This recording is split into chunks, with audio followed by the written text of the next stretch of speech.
There has been a mistranslation going around. On Shizuka character index, Adelle passive has been mistranslated as 30% damage up when attacking a poison enemy. Adelle correct passive should be 30% physical damage up when there is a poison enemy. This allows for both of her passive to stack because has it been the first description, then they cannot stack because of the death damage cap. I had reached out to Shizuka already, so he is aware of this problem, so the entire problem is fixed, do not worry about this. And I'm pointing this out because I know for a fact that a lot of people use Shizuka character index, including other content creators on YouTube.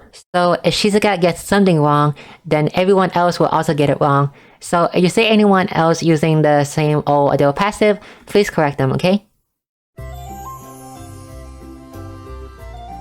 Adelle is a thief, more like a ninja, dagger DPS from the Bravely Default collab. Unlike most other dagger units, she is more focusing on dealing damage than debuffing or breaking the enemy shield. Her strongest move is After Image Dance. It's a 260 power nuke that gets even stronger when you boost it at max because it's synergized with her passive. Mugen, stun done!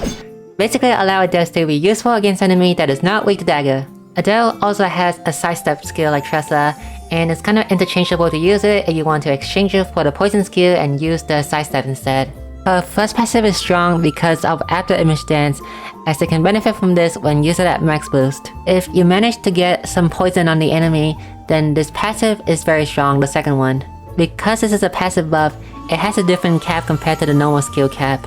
You can stack 30% attack buff on the skill with Lynette or something, and you can stack 30% with the passive from Adelle, so you have a total of 60% total attack buff. Adelle is a very good dagger DPS unit. If you want to see big damage like Odette, then use Adelle to deal big damage. Also useful against enemy that is not weak to dagger because of Mugen, Sandan, and Vanish that can help break the enemy shield.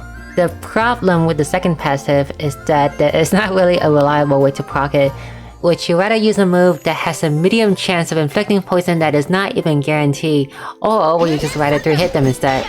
It's probably the second one. Another flaw to her is that if you're not using your After Image Dance at max level, then you are missing quite a bit of damage. There are moments where you break the enemy and you only have 2 BP or less, at which Adelle cannot deal her full damage potential because her move is not guaranteed crit, but it can still crit, it's just not guaranteed. So manage your PP wisely.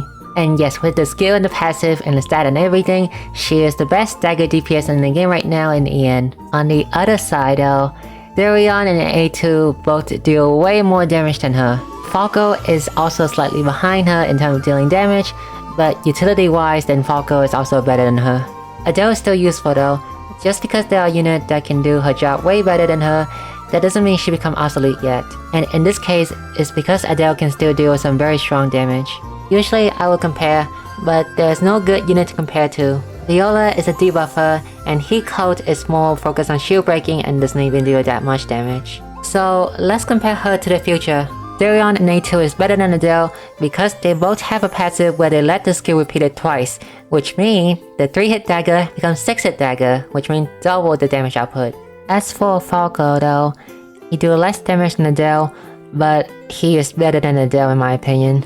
The problem with Adelle is that she do not have the right opportunity to apply poison.